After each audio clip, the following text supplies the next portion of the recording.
If you could go back in time and talk to your younger self, what would you say? Knowing what you know today, if you had access to a time machine and could go back in time and talk to your younger self, what would you say to you?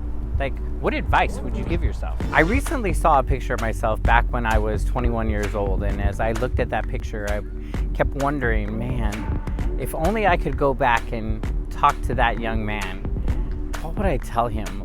How often have you thought, man, I wish I knew this a long time ago? Like, if you could go back in time, if you had access to a time machine and you could go back to your 21-year-old or your 25 or your 30 or your even your 40, like, what would you tell yourself? What are some of the things that you've learned? For me, I know I would tell myself, always remember that you are more than enough. Always remember that you have enough value in who you are. I would tell myself, hey, Matt, believe in you, and everything that you need is already inside of you. Like, if you could go back and talk to your younger self, what would you tell yourself? I once was sitting at the beach and I picked up a pebble, and this is not the pebble, but one similar to it. And I started looking at how smooth the pebble is.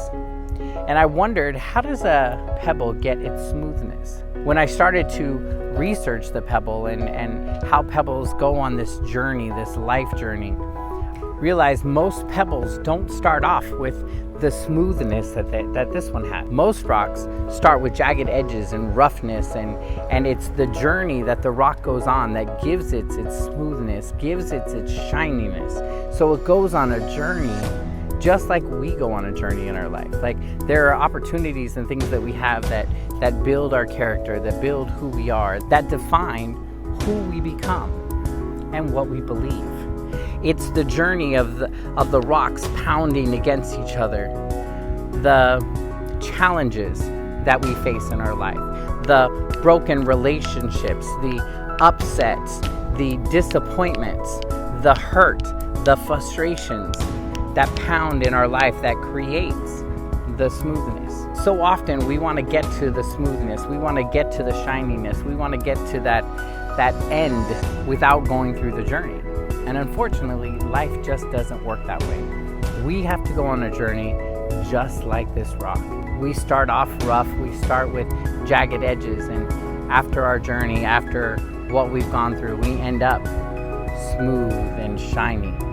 So this week, I want you to acknowledge your journey. I want you to think back. If you could go into a time machine and tell your younger self, whatever age that is, it could be in your youth, it could be in when you were a teenager, it could be when you were in your 20s, your 30s, your 40s. If you could go back and tell yourself something, what would you say to yourself?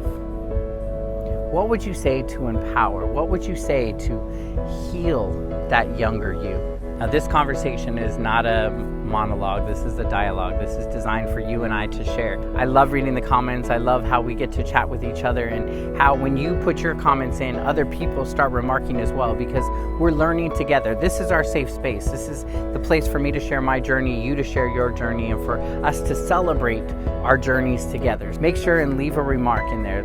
If you see something that somebody else wrote and you would tell yourself that as well, then take it. If that's something that you need, borrow that thought. I'm your brother in the journey, and I can't wait to see you in the next episode.